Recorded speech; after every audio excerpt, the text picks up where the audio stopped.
Hello friend, welcome to Shikam classes. नमस्कार, मैं Nancy Gupta. आज हम सभी पढ़ने जा रहे हैं चैप्टर 5 जिसका नाम है हिंदी वाक्य। फ्रेंड, इससे पहले हम लोगों ने हिंदी के बेसिक टॉपिक्स वर्ण, शब्द, शब्द शक्ति सारे के सारे मैंने पढ़ लिए हैं। देन इसके बाद में आज क्या पढ़ेंगे हम? वाक्य। तो फ्रेंड चलिए जल्दी से हम देखते हैं कि वाक्य क्या होता है। तो फ्रेंड, वाक्य की अगर बात करें तो वाक्य जो होता है वो शब्दों का सार्थक समूह होता है। क्या होता है? शब्दों का सार्थक समूह। कई सारे शब्द होते हैं, इनको एक सुव्यवस्थित क्रम में अगर जोड़ दिया जाता है तो ये एक वाक्य का निर्माण करते हैं, जिसे हम क्या कहते हैं? वाक्य। वाक्य फ्रेंड कुछ अंग होते हैं, जैसे आप बोल सकते हैं कि वाक्य कैसे बनता है। तो इंग्लिश में हम लोगों ने पढ़ा होगा सब्जेक्ट प्रेडिकेट। तो सेम एज फ्रेंड, वाक्य के अंग कितने होते हैं? 2 होते हैं। पहला क्या होता है? उद्देश्य, और दूसरा क्या होता है? विधेय। उद्देश्य को ही सब्जेक्ट कहते हैं और विधेय को प्रेडिकेट कहते हैं। अब बात उठती है कि उद्देश्य क्या होता है। तो जिसके बारे में हमें बताया जाता है वो क्या होता है? उद्देश्य। जिसके बारे में हमें बताया जाता है वो होता है उद्देश्य, और जो कुछ भी बताया जाता है वो क्या होता है? विधेय। फ्रेंड, एक उदाहरण से हम समझेंगे। राम अच्छा लड़का है। राम अच्छा लड़का है। राम क्या है? उद्देश्य, और अच्छा लड़का क्या है? विधेय। राम उद्देश्य क्यों है? क्लियर करते हैं। क्योंकि राम के बारे में बताया जा रहा है। राम क्या हुआ? एक सब्जेक्ट हुआ, क्योंकि राम के बारे में बताया जा रहा है। और अच्छा लड़का है एक विधेय हुआ, क्योंकि ये बताया जा रहा है कि राम एक अच्छा लड़का है। फ्रेंड, अब इसके बाद में हम आशा करते हैं कि आपको वाक्य समझ में आ गया होगा। आज के बाद आपसे कोई भी पूछे कि वाक्य के कितने अंग होते हैं तो आप सिंपली आंसर दीजिएगा। 2 होते हैं। कौन कौन से? उद्देश्य, दूसरा विधेय। उद्देश्य को ही इंग्लिश में सब्जेक्ट कहते हैं और विधेय को ही इंग्लिश में प्रेडिकेट कहते हैं। उद्देश्य वो होता है जिसके बारे में बताया जाता है, और विधेय वो होता है जो कुछ बताया जाता है। फ्रेंड, अब हम इसके बाद में पढ़ेंगे वाक्य के प्रकार। आप स्क्रीन पे देख रहे होंगे कि वाक्य 2 प्रकार के होते हैं। पहला डिवीज़न रचना के आधार पर, दूसरा डिवीज़न अर्थ के आधार पर।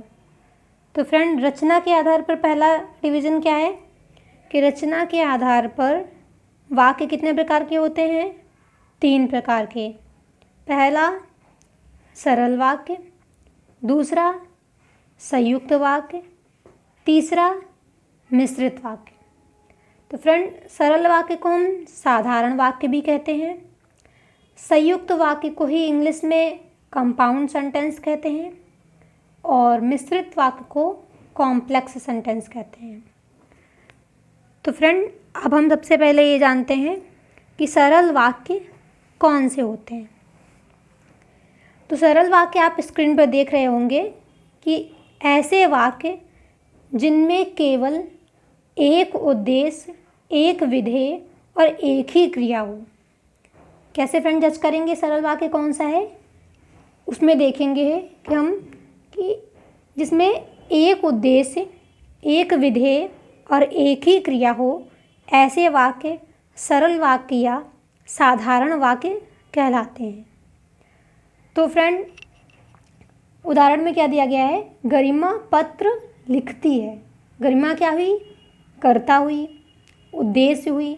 पत्र क्या हुआ? पत्र विधेय हुआ। लिखना क्या हुआ? क्रिया। तो फ्रेंड, हम इस तरीके से जान गए कि गरिमा पत्र लिखती है क्या है? एक सरल वाक्य है। क्यों है? क्योंकि इसमें एक ही उद्देश्य है और एक ही विधेय है। आशा करते हैं फ्रेंड्स सरल वाक्य आपको समझ में आ गए होंगे। अब हम पढ़ते हैं संयुक्त वाक्य। संयुक्त वाक्य में क्या है कि 2 या 2 से अधिक सरल वाक्य समुच्चय बोधक अवयवों से जुड़े हों। फ्रेंड, इसके पहले जो हमने आपको शब्द पढ़ाए थे तो मैंने आपको समुच्चय बोधक के बारे में बताया था।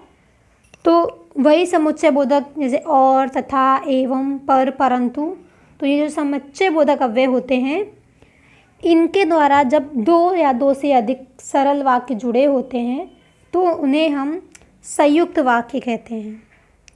फ्रेंड, उदाहरण से हम समझेंगे। क्या दिया गया है? प्रिय बोलो किंतु असत्य नहीं। प्रिय बोलो एक अलग सरल वाक्य है, असत्य नहीं एक अलग सरल वाक्य है। अब इन दोनों को किंतु समुच्चय बोधक अव्यय से जोड़ दिया गया है तो ये वाक्य कैसे बन गया? संयुक्त वाक्य। संयुक्त का मतलब ही होता है दो चीज़ों को जोड़ना। तो दो चीज़ें किसी ना किसी चीज़ के थ्रू ही जोड़ी जाएंगी, तो वो थ्रू क्या है? समुच्चय बोधक अव्यय। आप पेपर में कैसे समझेंगे? आसानी से कम समय में टिक करने के लिए समुच्चय बोधक अव्यय आप सारे के सारे याद कर लीजिए। जिस सेंटेंस में भी आपको समुच्चय बोधक अव्यय दिख जाए, निसंकोच आप उस ऑप्शन को टिक कर दीजिएगा, वही आपका संयुक्त वाक्य होगा। दूसरा फ्रेंड देखिए, राम पढ़ रहा है और श्याम सो गया है। राम क्या है? राम पढ़ रहा है एक अलग सरल वाक्य है और दूसरा श्याम सो गया है एक अलग सरल वाक्य है। इन दोनों को और समुच्चय बोधक अव्यय से जोड़ा गया है। तो फ्रेंड, आशा करते हैं कि संयुक्त वाक्य आपको समझ में आ गया होगा। अब हम पढ़ेंगे मिश्रित वाक्य। तो फ्रेंड, मिश्रित वाक्य क्या होता है? ऐसे वाक्य जिनमें एक मुख्य वाक्य और प्रधान वाक्य हो और उनमें अन्य आश्रित उपवाक्य हों और वो दोनों जुड़े किससे हों? इसलिए, तो, जो, यद्यपि, जिससे, ज्यों ही, त्यों ही, हालांकि, पहले, तब, अब, अगर, इस टाइप के जो वर्ड होते हैं इनसे अगर कोई एक मुख्य और प्रधान वाक्य और अन्य आश्रित उपवाक्य जुड़े हों तो हम उसे क्या कहते हैं? मिश्रित कहते हैं। फ्रेंड, आपको उदाहरण में दिख रहा होगा, ज्यों ही उसने दवा पी वह सो गया। अर्थ क्या निकल रहा है कि अगर वो दवा नहीं पीता तो वह नहीं सोता। मतलब जो वह सो गया, ये क्या है? ये आश्रित उपवाक्य है। ये किस पे डिपेंड है? ज्यों ही उसने दवा पी, मुख्य वाक्य पर। तो फ्रेंड, जो ये आश्रित उपवाक्य क्या होता है कि जो ये सेकंड वाला उपवाक्य होता है इसकी फुली डिपेंडेंसी किस पे होती है? जो फर्स्ट वाला मुख्य या जो प्रधान उपवाक्य होता है उस पर। अगर जो फर्स्ट वाला प्रिंसिपल वाक्य नहीं होगा तो ये सेकंड आश्रित उपवाक्य नहीं होगा। तो फ्रेंड, इस तरीके से आपको समझ में आ गया होगा कि मिश्रित वाक्य क्या होता है। मिश्रित वाक्य में एक दूसरी पहचान होती है कि इसमें कॉमा लगा होता है। संयुक्त वाक्य को कैसे पहचानेंगे? कि उसमें समुच्चय बोधक अव्यय आता है और मिश्रित वाक्य में मोस्ट प्रोबेबल क्या आता है? कॉमा आता है और वर्ड आते हैं कुछ, क्योंकि, अगर, हालांकि, तब, ज्यों ही, ऐसे वर्ड आ जाते हैं तो वहाँ पे क्या होता है? मिश्रित वाक्य। फ्रेंड, हम आशा करते हैं कि आपको ये पहला डिवीज़न रचना के आधार पर तीनों वाक्य समझ में आ गए होंगे। कौन सा? पहला सरल वाक्य। सरल वाक्य क्या होता है? इसमें एक उद्देश्य और एक ही विधेय हो। संयुक्त वाक्य क्या? कि जिसमें दो सरल वाक्य समुच्चय बोधक अव्यय से जुड़े हों। तीसरा मिश्रित वाक्य, जिसमें एक मुख्य या प्रधान वाक्य होता है और अन्य आश्रित वाक्य होते हैं और जिनमें मोस्ट प्रोबेबल कॉमा आता है। तो फ्रेंड, इस तरीके से रचना के आधार पर आपको तीनों वाक्य समझ में आ गए होंगे। फ्रेंड, ये तीनों वाक्य बहुत ही ज़्यादा इम्पॉर्टेंट हैं और हर बार एग्ज़ाम में एक ना एक वाक्य ज़रूर पूछा जाता है। आप अच्छे से रिपीट करके वीडियो को देख लीजिएगा, तब भी ना क्लियर हो तो आप मुझे कमेंट के थ्रू बताइएगा। मैं अपने मेथड को चेंज करके आपको और अच्छे तरीके से समझाऊंगी। फ्रेंड, अब इसके बाद में हम पढ़ते हैं अर्थ के आधार पर वाक्य का वर्गीकरण। तो अर्थ के आधार पर फ्रेंड आप स्क्रीन पर देख रहे होंगे कि अर्थ पर आधार पर वाक्य कितने होते हैं, 8 होते हैं। पहला विधिवाचक वाक्य, दूसरा निषेधवाचक वाक्य, तीसरा प्रश्नवाचक वाक्य, चौथा विस्मयवाचक वाक्य, पांचवा आज्ञावाचक वाक्य और छठा संदेहवाचक वाक्य, सातवां इच्छावाचक वाक्य और आठवां संकेतवाचक वाक्य।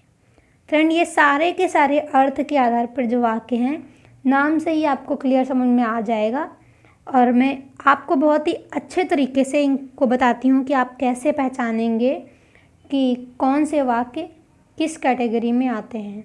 तो चलिए फ्रेंड आगे हम समझते हैं कि अर्थ के आधार पर वाक्य पहचानना। तो फ्रेंड अर्थ के आधार पर वाक्य पहचानने में सबसे पहले हम समझेंगे विधिवाचक वाक्य। कार्य के होने या ना होने की जो सामान्य सूचना हमें मिलती है उसे हम क्या कहते हैं, विधिवाचक वाक्य।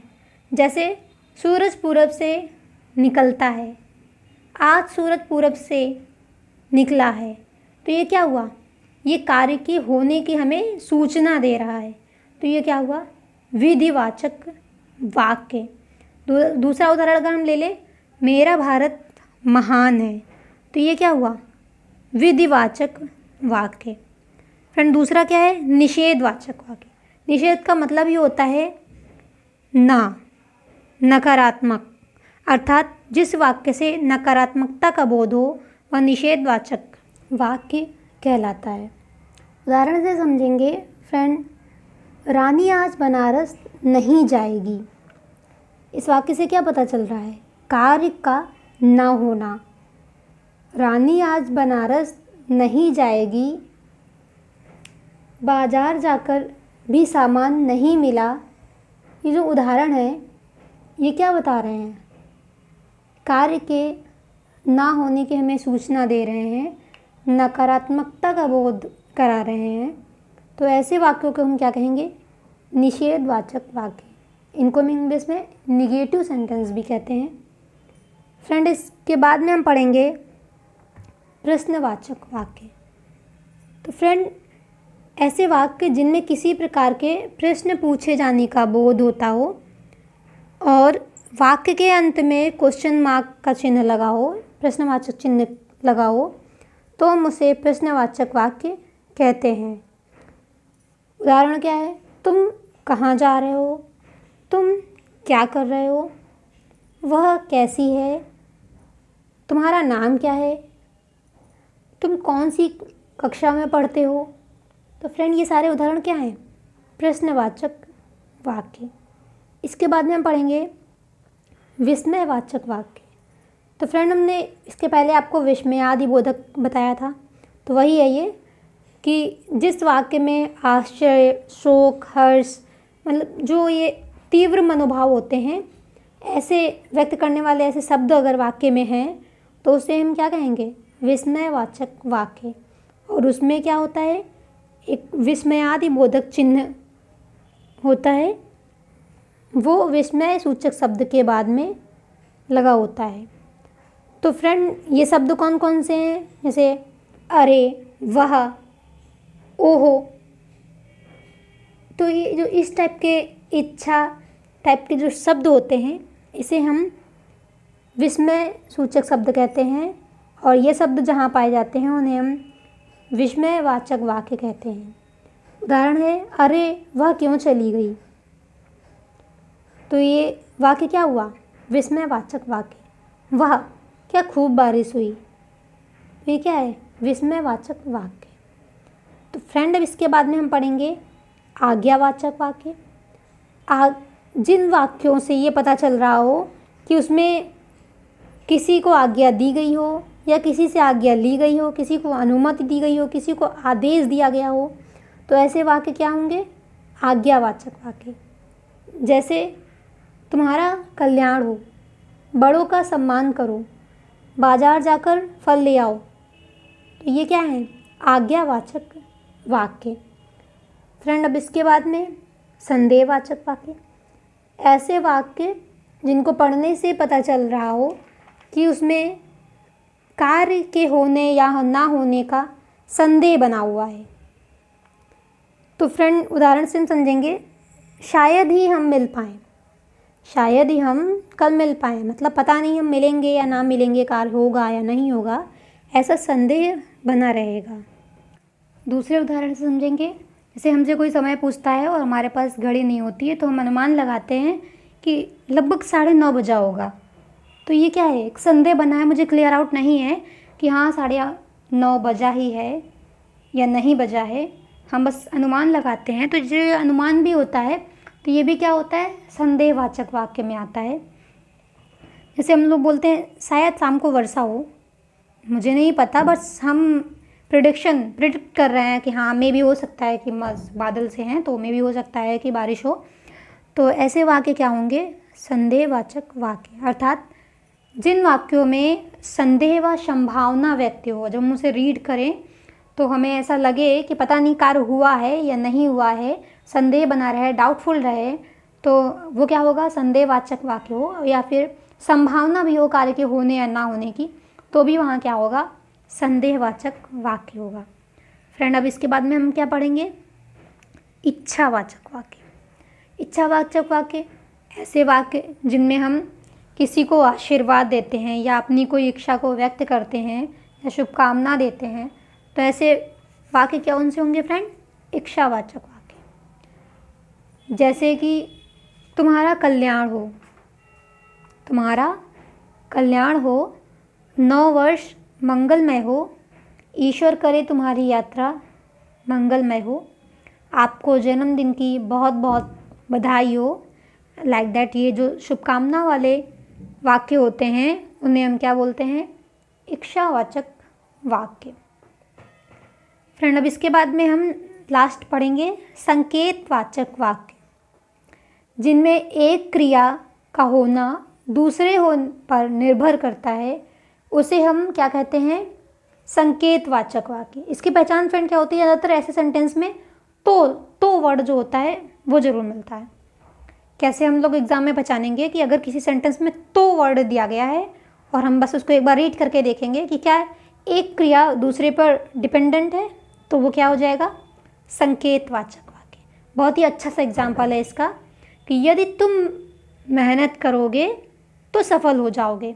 अर्थात क्या है कि तुम्हारी कल की सफलता तुम्हारी आज की मेहनत पर डिपेंड है। तो ये क्या हुआ, संकेतवाचक वाक्य। संकेत दे रहा है कि अगर आज तुम मेहनत करोगे तो कल तुम सफल हो जाओगे, श्योर है ये। तो ये क्या हुआ, संकेतवाचक वाक्य। अगर आप साथ होते तो इतनी मुसीबत ना होती। मतलब जब हम किसी का साथ अपनी लाइफ में चाहते हैं और हमारे अंदर एक होप होती है, एक पॉजिटिव सपोर्ट होता है कि हाँ अगर वो बंदा साथ में होगा तो इतनी मुसीबत नहीं होगी। ये क्या है, एक प्रकार का संकेत है, एक क्रिया दूसरे क्रिया पे डिपेंडेंट है।